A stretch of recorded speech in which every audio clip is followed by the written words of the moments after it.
The rain started the night we got the keys, and in the version of things I keep coming back to, it never really stopped. I want to tell this slowly, in the right order, because the order is the only part of it that still belongs to me, and I've gotten careful about the things that are mine. So bear with the slowness. There's a reason for it. There's a reason for the quiet, too. I've learned to keep my voice low in this house, the way you do in a room where someone is sleeping or about to wake. I was 22 that autumn, and Myra was 23, and we had both reached the particular kind of broke that makes you brave.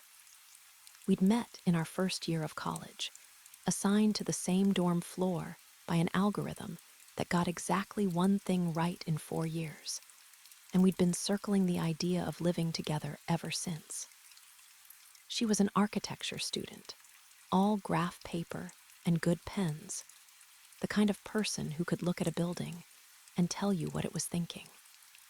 I was finishing a degree in folklore and cultural anthropology, which is a polite way of saying I knew a great many useless and beautiful things and could not yet make any of them pay.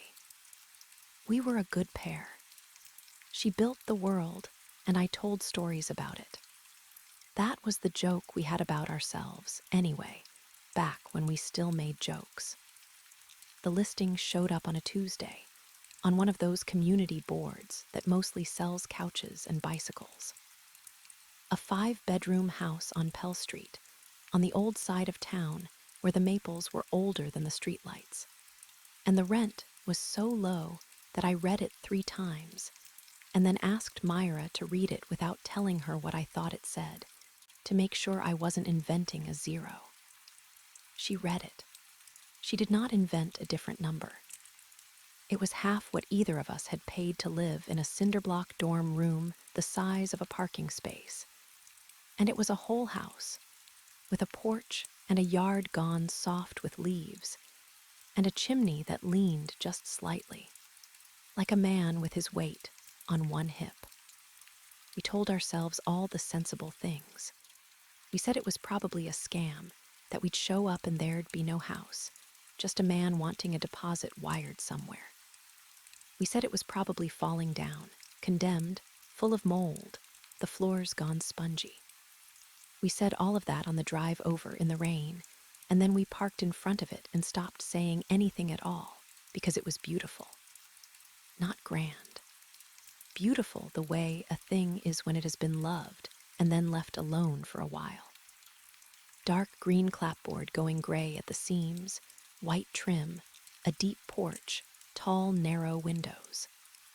And upstairs, across the front, 5 of those windows in a row, evenly spaced, each one its own small, dim mirror of the wet sky. 5. I counted them from the car without knowing I was counting. I would count them many more times before I was done. The landlord met us on the porch with an umbrella he didn't seem to be using, holding it closed at his side, though the rain was coming down in earnest. Mr. Renner. He was older than I'd expected from his clipped, courteous emails. Somewhere past 70, I'd have guessed, though there was something about him that made age feel like the wrong measurement, like asking how many miles a river is. Tall, thin, dressed in soft grays, with a long face and pale eyes, and hands that he kept folded in front of him, as though he were always about to begin a prayer or a sentence, and deciding against both. He smelled, faintly, of something I couldn't place that first day. Later, I would place it. It was resin, the dry, sweet smoke of it, the kind they burn in old churches and older places than churches. He smelled like the inside of a thing that had been sealed a long time. He showed us the house himself, slowly, with a kind of grave pride. The front room with its good bones and its bad wallpaper, a pattern of reeds and small dark birds that someone had hung a long time ago, and no one had loved enough to remove.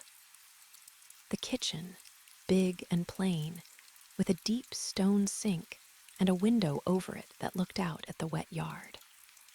The cellar door, which he opened to show us the stairs going down into the dark, and then closed again before either of us could ask to see the rest, saying only that the furnace was sound and that we'd not need to trouble ourselves down there. And then upstairs, where the bedrooms were. We counted 4. I didn't think anything of it that day. You don't. You walk through a house for the first time, and it's all hallway and doorway, and the particular light of a stranger's life. And you're nodding, and you're imagining your own bed against that wall, and you're not keeping a ledger. There was the big room at the front with 2 windows, which Myra took. There was a smaller room across the hall, which I took, because I liked the way its single window framed the maple in the yard. There were 2 more down the hall, one that became our shared study, and one we left empty, meaning to fill it with the roommates we assumed we'd find to split the rent even thinner. 4 bedrooms, a bathroom, a linen closet at the end of the hall with a door painted the same tired cream as the walls. We stood up there while Mr. Renner talked about the radiators, and I looked at the 4 doors and felt nothing but luck. The lease was the only strange thing, and even then it was the kind of strange you sign anyway. 42 months. Not a year, not 2, 42 months, an odd specific span. And when Myra asked about it, he said only that it was the term the house was let for, in a tone that closed the subject like a hand closing over a coin. The rent, written out, was a number that added up its own digits to 42 if you were the kind of person who did that. And I was, quietly, because folklore teaches you that numbers are never only numbers. And I noticed it and said nothing and let it go. We signed. He gave us a single key, old and heavy and warm from his pocket, and he told us on the porch, with the rain coming down behind him, that the house liked to be lived in, and that we should live in it gently. Then he was gone down the path, and into a car I never afterwards saw arrive or leave. And Myra and I stood in our house and laughed, the giddy, disbelieving laugh of people who have gotten away with something. We moved in over a weekend, in the rain, carrying boxes up the porch steps with towels over our heads. That first week was one of the happiest of my life, and I want to be fair to it, because everything after has a way of poisoning backward, of making the good parts look like bait. But they weren't bait. They were real. We painted the study a color called quietude that turned out to be the gray of a pigeon's wing. We found a long farmhouse table at a junk shop and carried it home tied to the roof of Myra's car. And we ate dinner at it that first night with a single candle and a bottle of wine that cost less than the candle. And we toasted the house and our absurd luck and each other. The rain ticked on the windows. The radiators knocked and breathed. I remember thinking that I had never lived anywhere that felt so much like it was paying attention to me, and I remember deciding that was a comfort. I had it exactly backward, of course. But I had 3 good weeks before I understood that, and I'm grateful for them. The way you can be grateful for a warm afternoon, even after you know what the season turns into. It was Myra who noticed first, and she noticed it the way an architect would, which is to say through math and not through fear. We'd been in about 3 weeks. It was a Sunday, and the rain had thinned to that fine suspended mist that isn't quite falling, and she was sitting at the kitchen table with a roll of butcher paper, sketching the house. Not for any reason. She did that, she drew the places she lived, said it was how she learned them, the way some people walk a new neighborhood. I was at the stove. And she said, in an absent voice, "That's funny." And then she didn't say anything else for long enough that I turned around. She'd drawn the front of the house, the elevation, she called it, the flat face of it with all its windows. 5 upstairs in their even row. Then she'd drawn the floor plan beside it, the upstairs as we walked it, her room, my room, the study, the empty room, the bath, the hall, the linen closet. And she was looking back and forth between the two drawings with her pen held still over the paper. And she said, "Where's the fifth window go?"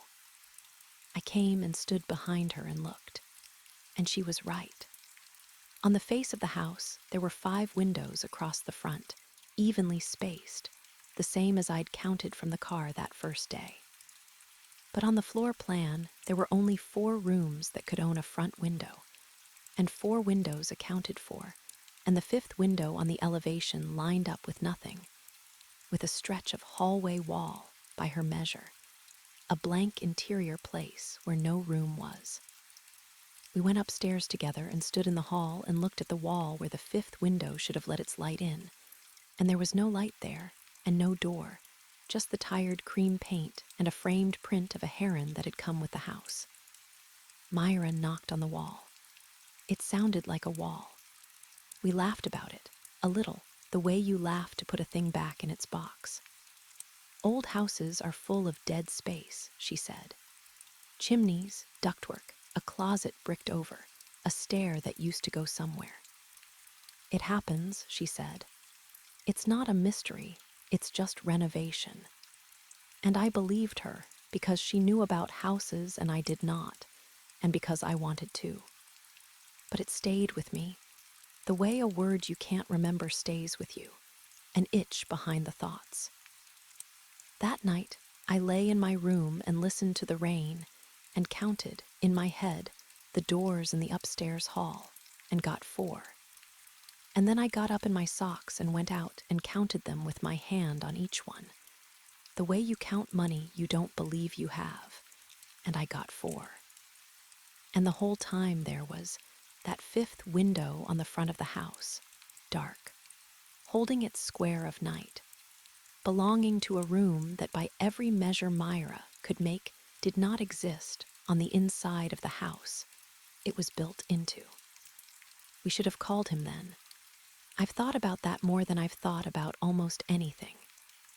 We should have called Mr. Renner and said, "There's a room missing. Where does it go?"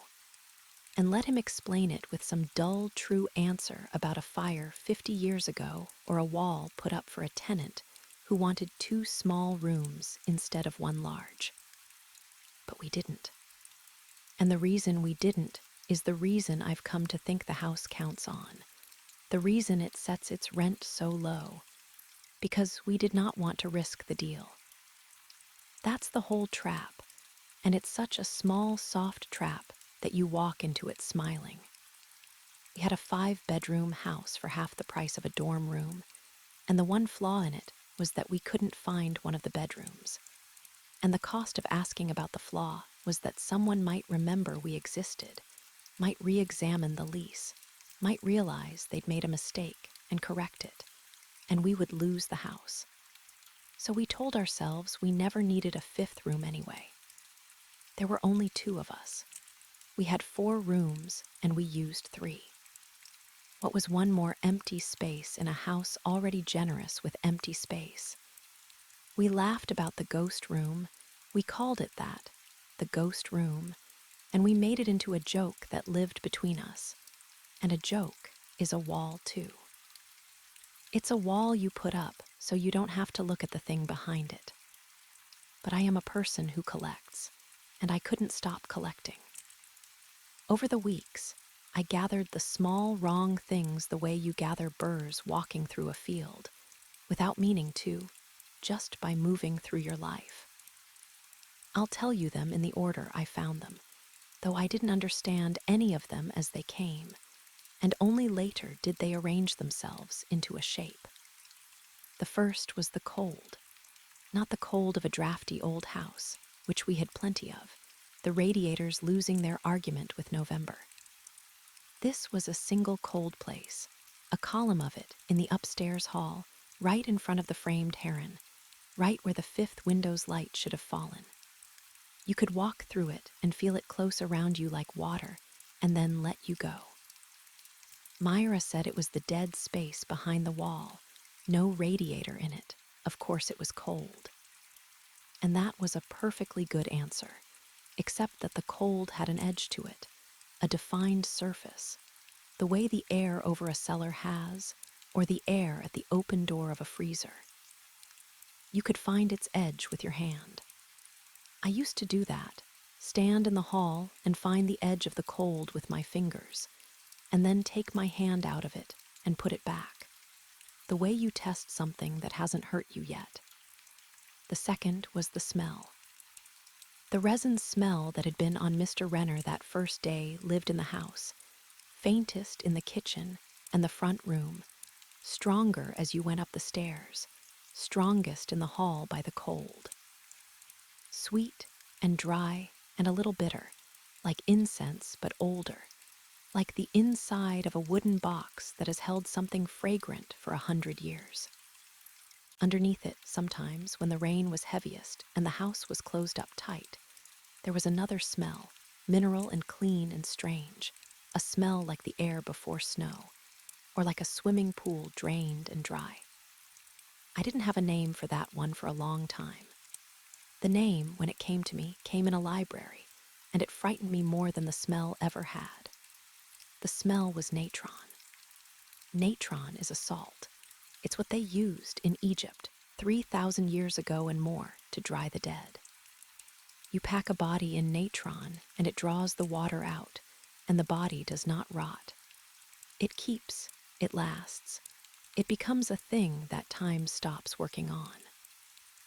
That clean, cold mineral smell under the resin was the smell of something being kept. But I'm getting ahead.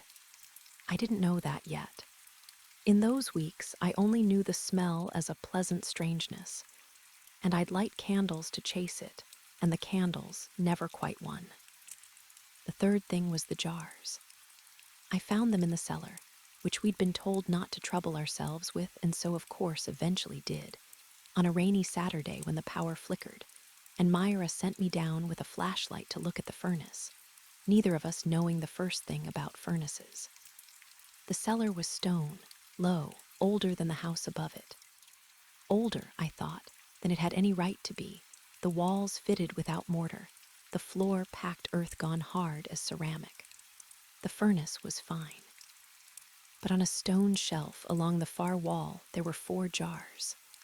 Tall, pale, stoppered, each one carved or molded with a different head for a lid.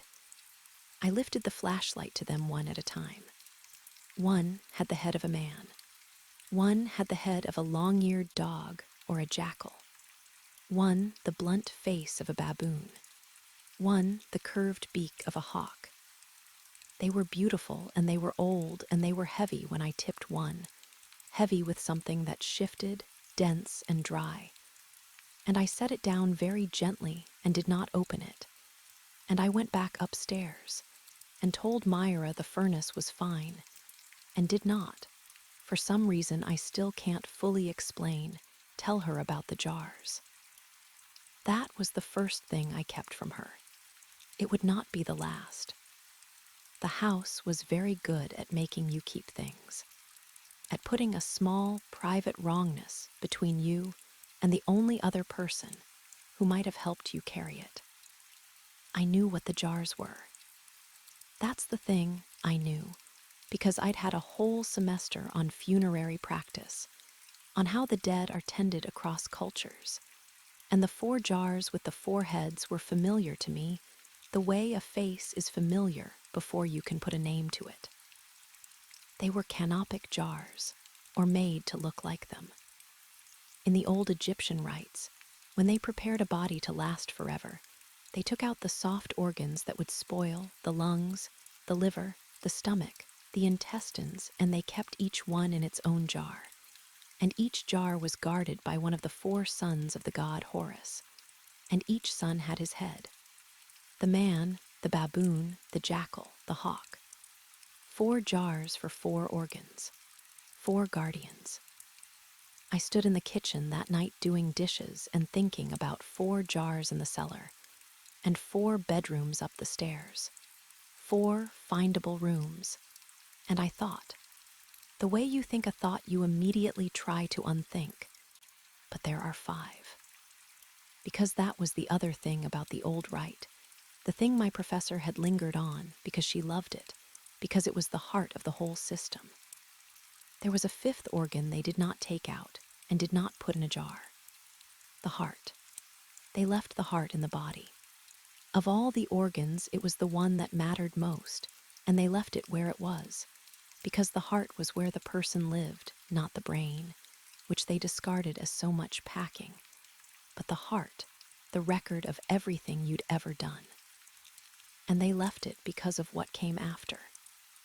Because when you died, in their understanding, you went down into the Jewett, the underworld, the long, dark country of the dead.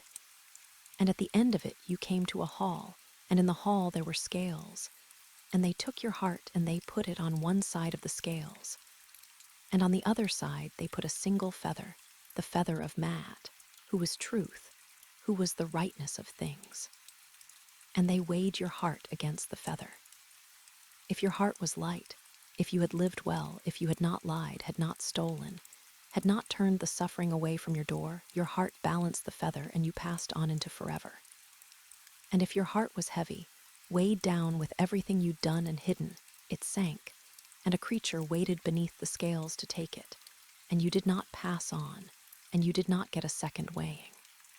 You simply stopped being, not punished, erased. The thing they were afraid of was not pain. It was the second death, the final one, the one where you don't go on as anything at all. And the one who ran the scales, the one who tended the body in the first place, who packed it in natron, who burned the resin, who took the 4 organs and left the heart, who stood in the hall of the dead and adjusted the balance and read the result, was a god with the head of a jackal. Anubis, opener of the way, lord of the sacred land, the one who walks before. He was the embalmer, and he was the guide, and he was the keeper of the scales. And he is the figure I began, around this time, to dream about.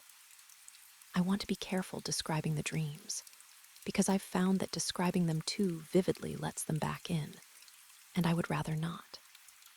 So I'll only say that in the dream I was lying in my bed in my room with the maple in the window, exactly as I was in life.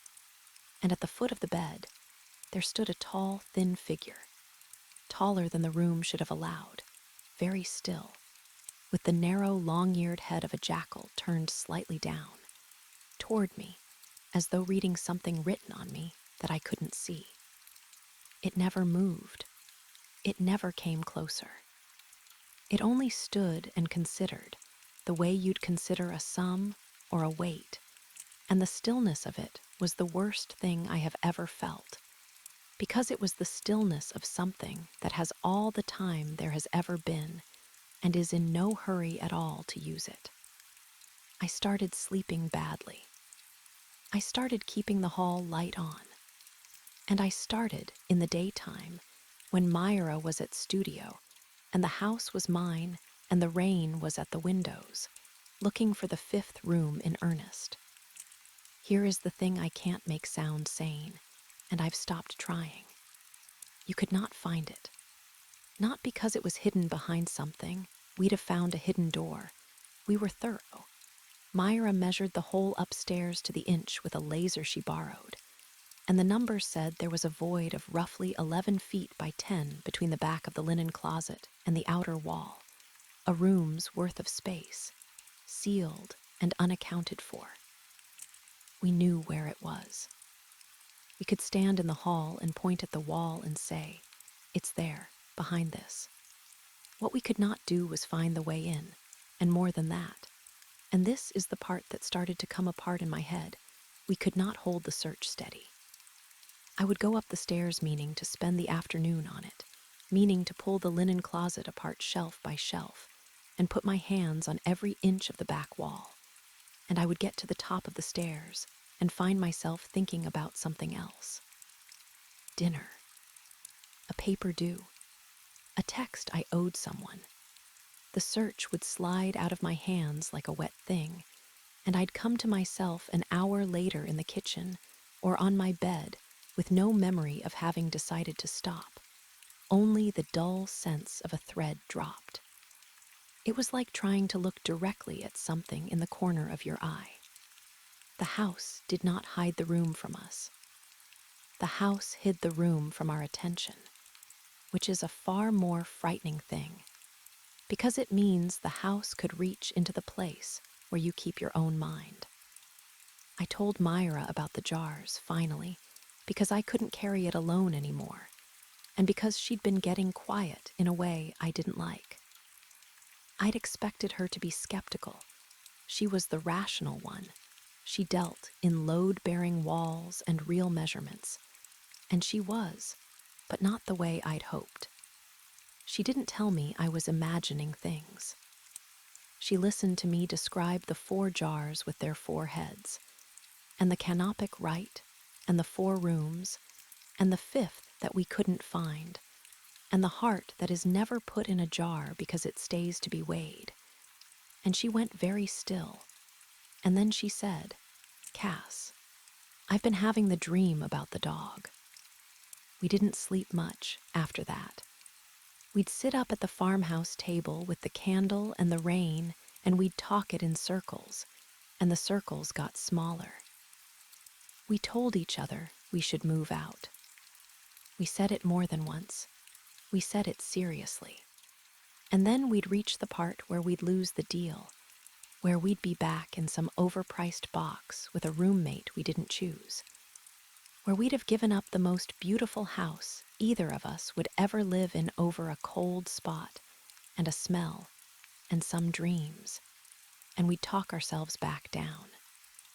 I see now how strange that was, how the size of the wrongness and the size of our reasons not to act stayed perversely balanced. The wrongness never quite heavy enough to overcome the cheapness of the rent. As though something were keeping the scales level. As though we were being weighed and found, for the time being, light enough to keep. It was Myra who found the way in the end, and she found it the only way you could by accident, by not looking for it, by catching it in the corner of her eye. She was in the cellar, of all places, looking for the water shut-off, because a pipe under the kitchen sink had started to weep. And she was down there with the flashlight, following the pipe along the base of the old stone wall, the wall fitted without mortar, and she put her hand on a stone to steady herself, and the stone moved. Not dramatically. It didn't swing open. It just settled inward an inch with a soft, grinding sound, the sound of weight on weight, and a seam of cold air came out around it, cold and dry and smelling of resin and salt. She came up the stairs 2 at a time and got me. We went down together. We were holding hands like children, and I'm not ashamed of that. It took both of us leaning to move the stone, and behind it there was a low passage, not built so much as left, a gap in the old foundation just high enough to go through bent double, going back under the house toward the front, toward where the 5th window was, 2 floors up. We went. I won't pretend we were brave. We went the way you go toward the thing you've been circling for weeks, because not knowing had become heavier than knowing, and because we'd come too far into it to keep our backs to it. The passage rose.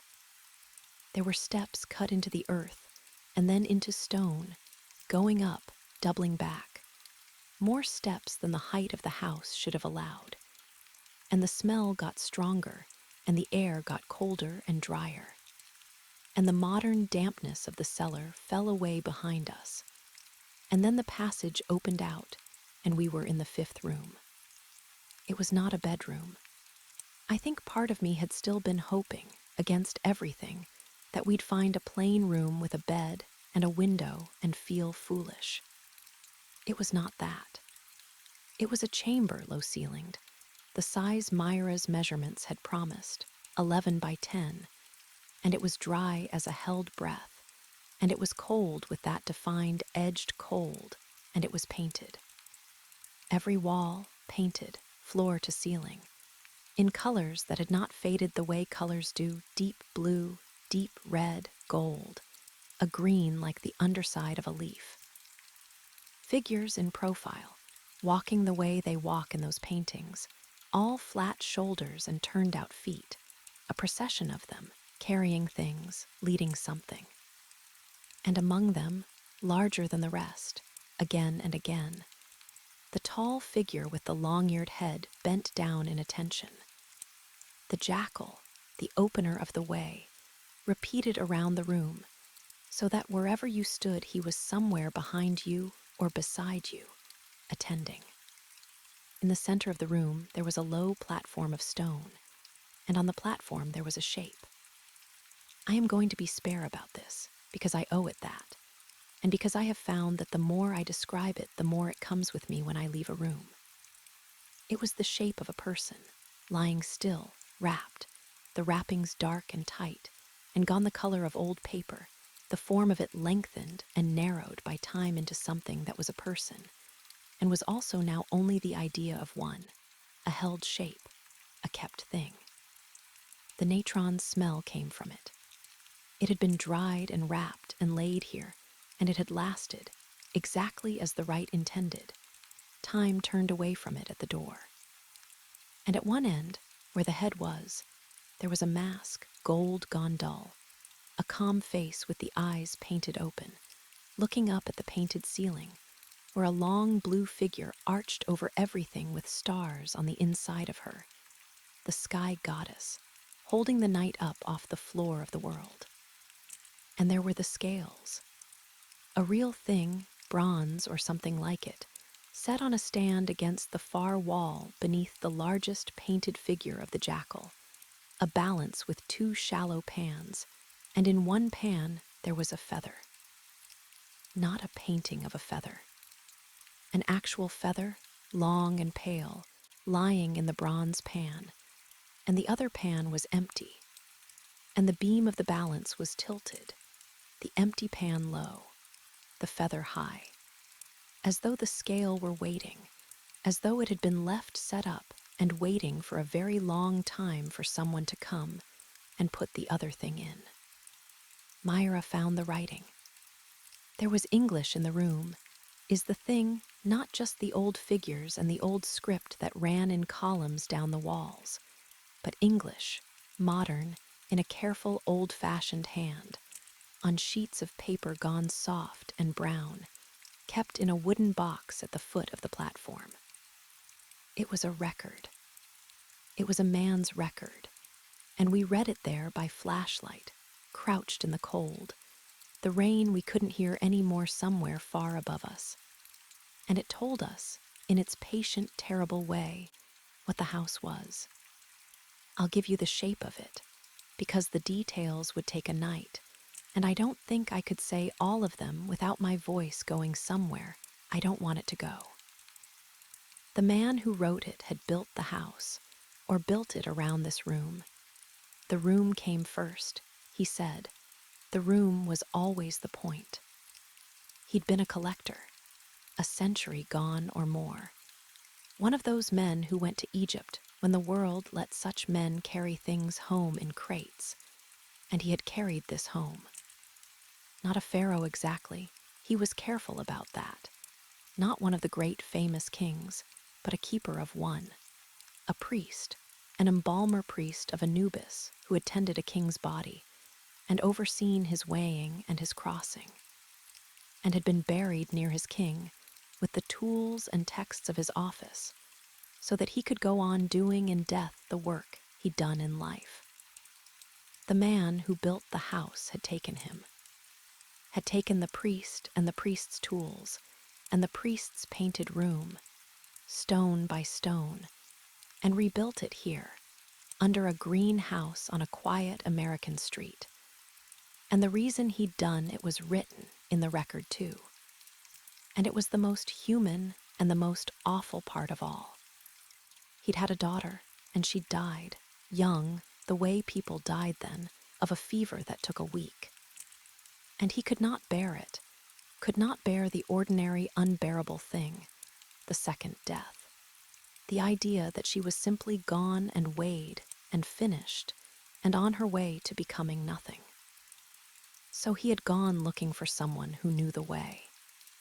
He'd brought the keeper of the way into his own house, and he'd tried to do the right himself, to weigh his daughter's heart and tend her crossing and keep her from the devourer, to be Anubis in his own cellar for the sake of his child. And the record was, in the end, the record of a man learning that the right is not free and is not finished, and does not let you do it once and walk away. The scales, once set up, want to be used. The keeper, once woken, wants to keep. The room, once lived above, wants its occupant. He wrote, near the end, in a hand that had gotten worse, that the house would always have its rooms, 4 for the living and 1 for the kept, and that someone had to tend it, and that he was so tired, and that he had found a young couple to take the lease, and that they seemed gentle, and that the house liked them. And then the record stopped, and there was a long time of blank brown pages. And then it started again in a different hand, a woman's, decades later, and it said almost the same things. And then it stopped, and then a third hand and a fourth. It was a ledger of keepers. Every 42 months, or close to it, a household, and out of every household, in the end, a keeper. The rent was cheap because the house was not renting you a place to live. It was auditioning you for a place to stay. Mr. Renner was the most recent hand.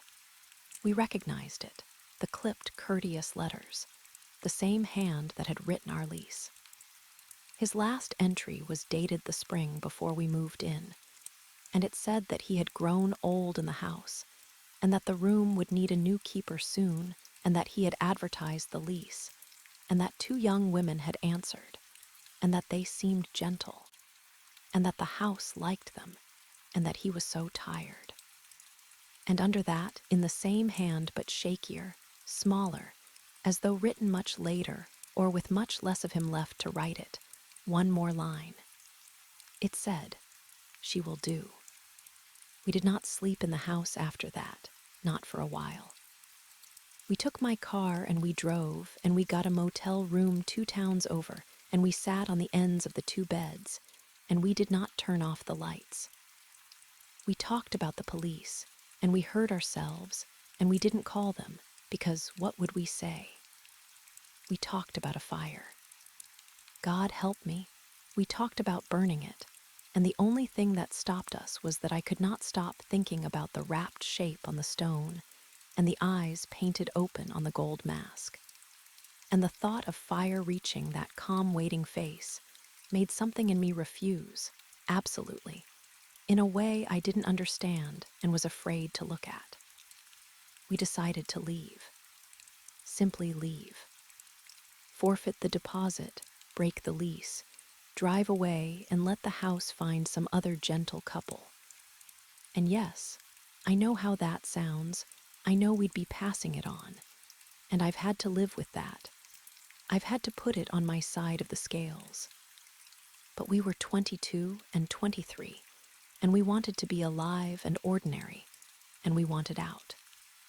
And so we decided to go back one time, in daylight, together, never apart, and get our things, and drive away from Pell Street, and never speak of it, except late at night to each other for the rest of our long, ordinary lives.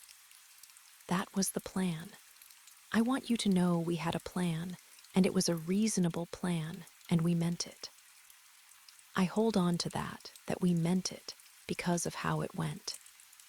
It was raining when we went back. Of course it was raining. It had not really stopped in weeks. We went in the early afternoon with all the lights of the gray day such as they were, and we agreed we'd stay together, room to room, fill 2 duffel bags with the things that mattered and leave the rest. The table, the borrowed measuring laser, the bad wallpaper, the 4 jars, all of it, and be gone in an hour. And for a while it worked. We did my room first, then Myra's, 2 bags fast, not talking much. The rain on the windows and the house quiet around us in a way I'd stopped being able to read as peaceful. And then I went into the bathroom for the one thing I'd left in there, a necklace that had been my grandmother's, hanging on the hook by the sink. And it was only a moment.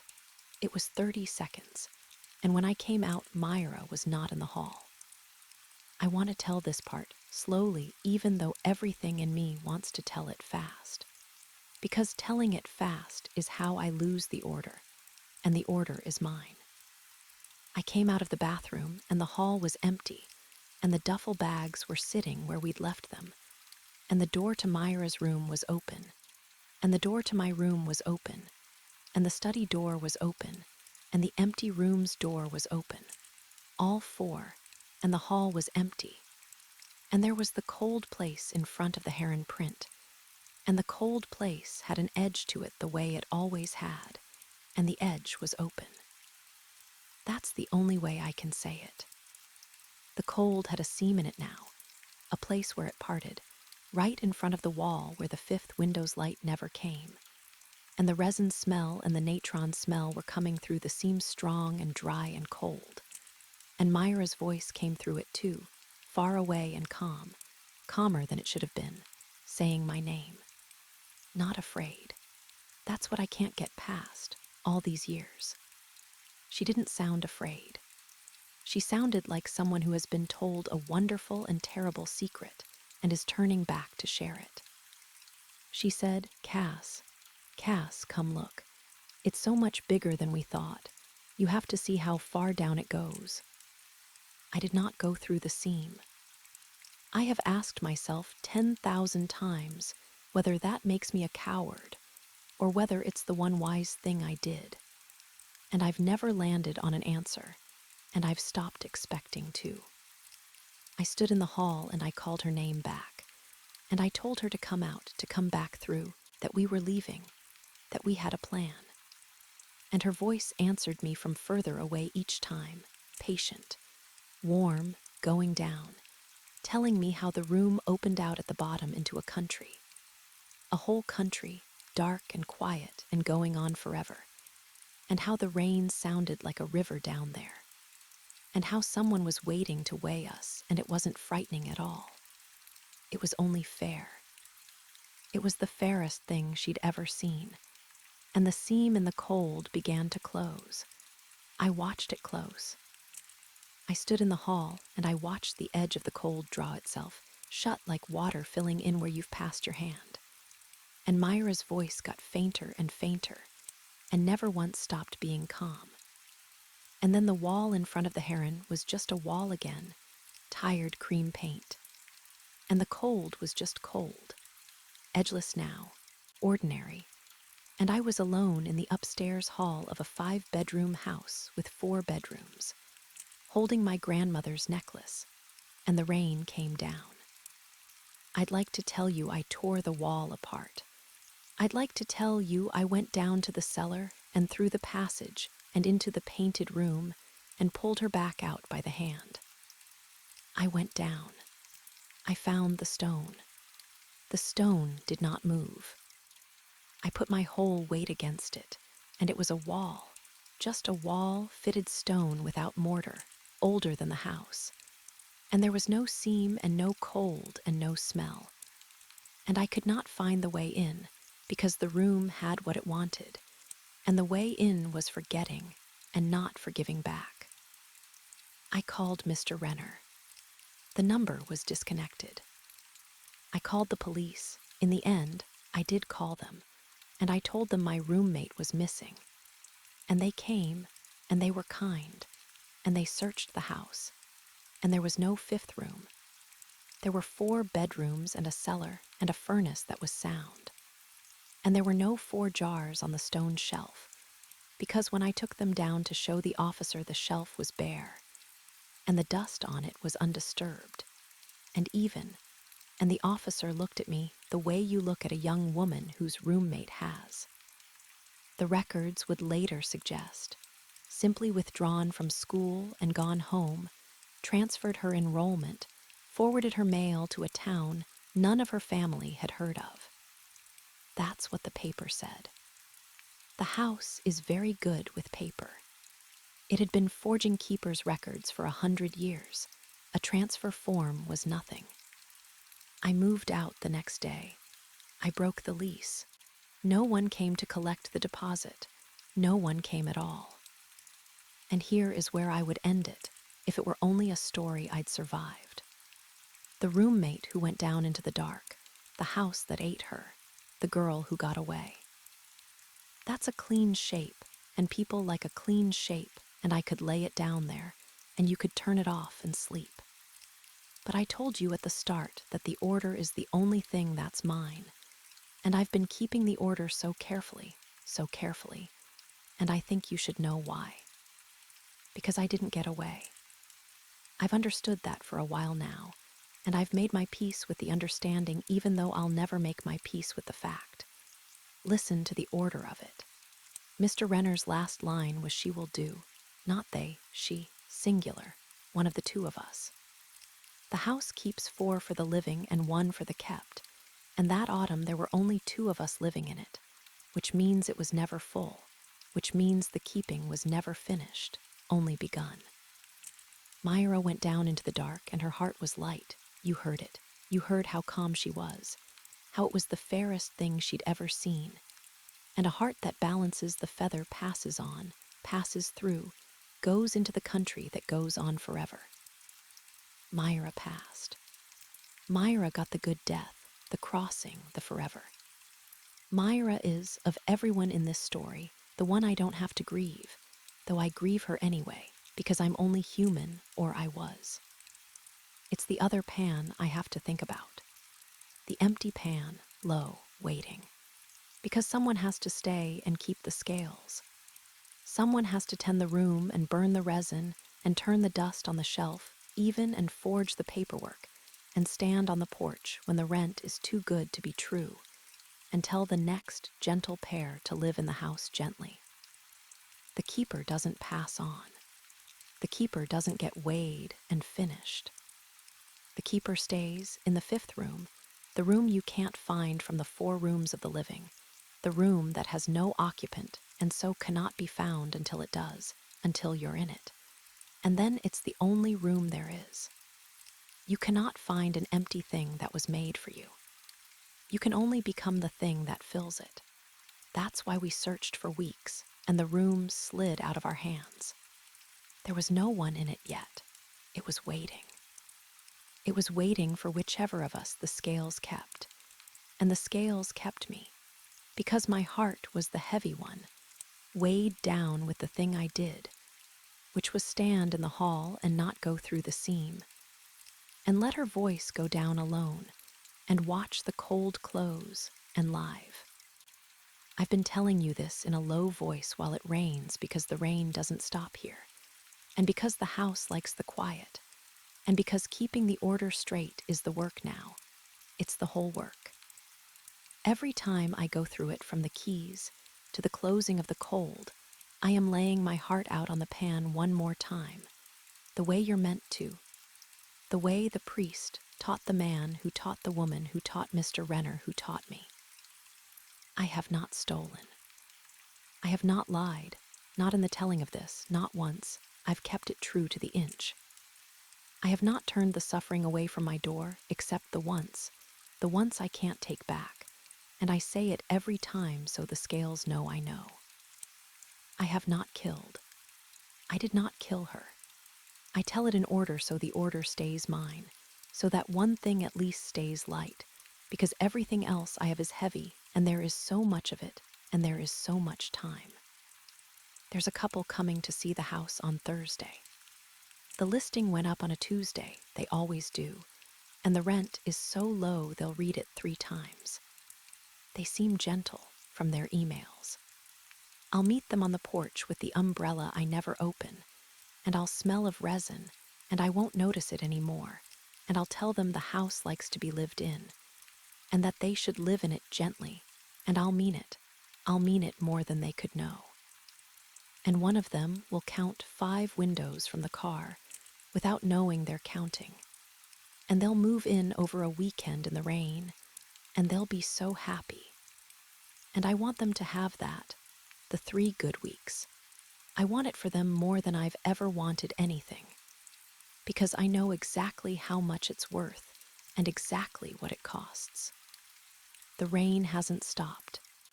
It sounds from in here like a river. I keep my voice low. I keep the order straight. And I wait by the scales for the next light heart to come down the dark and balance the feather and cross, and leave me the heavy one and the waiting and the rain.